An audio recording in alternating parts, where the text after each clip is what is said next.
This was written in January. The cellar. The room was very cold. It was also very dark, so dark, in fact, that you could almost feel the walls move, sliding their slimy sickness across the frigid concrete. So dark that the two men and the woman who were trapped in the room, and who thought they were indeed very much alone, could not see each other, even a shadow. There was a single phone in the middle of the floor, but it was not functional, and there did not appear to be electricity in the room. It was attached to the far wall by a very long cord designed to trip up the passerby, as none of the strange victims of his horrible fate even knew there was a phone, as none of them dared move or speak. The first man had his gun out, but he did not know at whom to aim it, nor whether or not there were explosives lining the walls. As he daren't shoot in the dark, he very slowly began putting the gun back into its holster.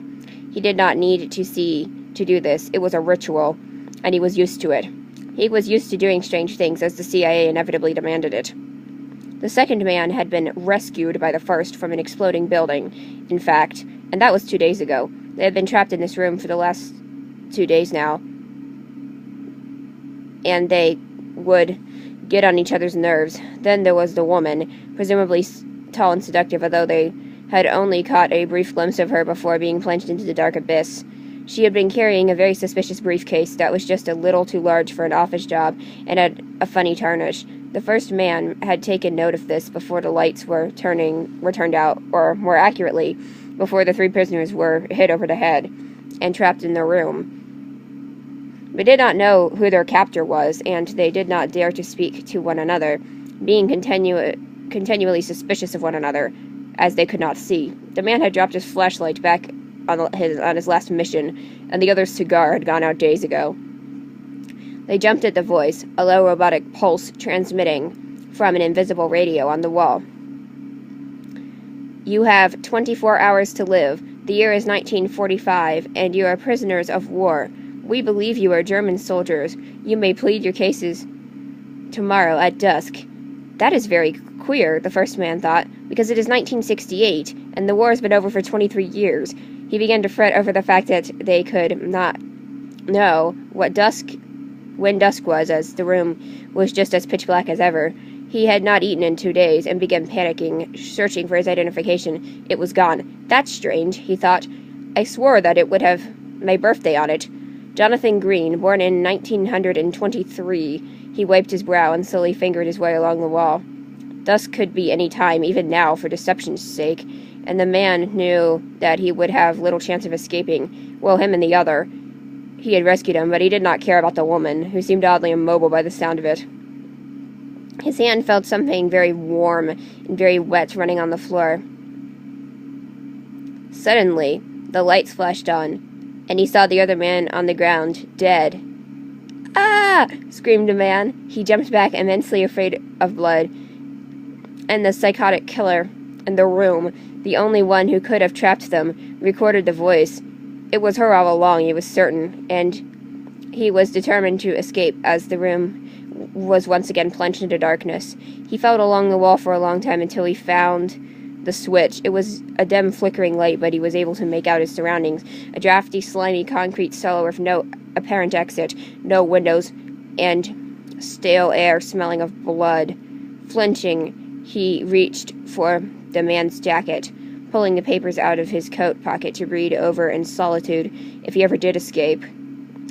As the man was supposed to know something about the last case, the man stealing the bank's money in millions in a small European country. The woman was sitting against the wall as far as possible from the body, fingering a silver handgun against her slinky dress. Her makeup was still impressive after 2 days of living in a cramped cellar, which was very damp to boot, but the man had no time to be concerned with her striking beauty or even her briefcase.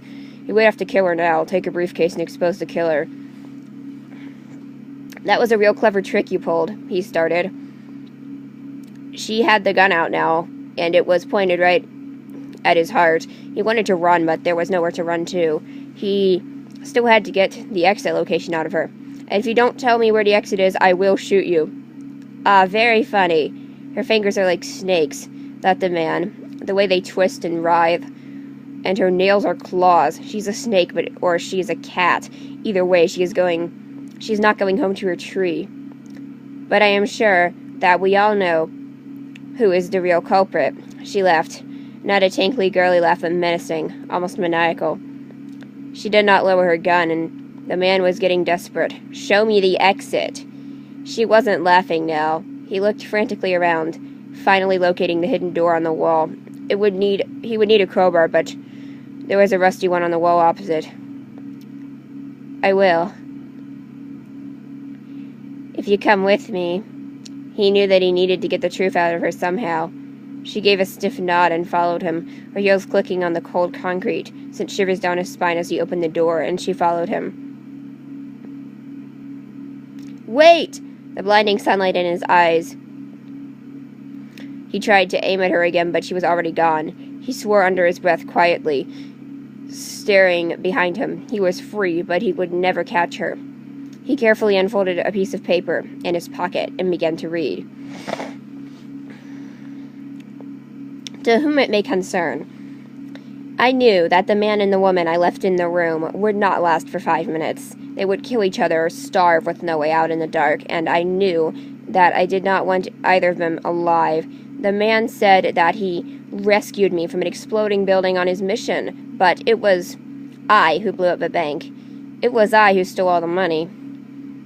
I who planned for the man and the woman to die. The woman was indeed a Russian spy, and I knew that the two of them would not trust each other long enough for either of them to escape. I faked my own death and escaped in the dark. It was I who left the confusing recording, I who turned on the lights and allowed him to discover me. As to where I am now, no one save myself knows, but don't try to find me. X."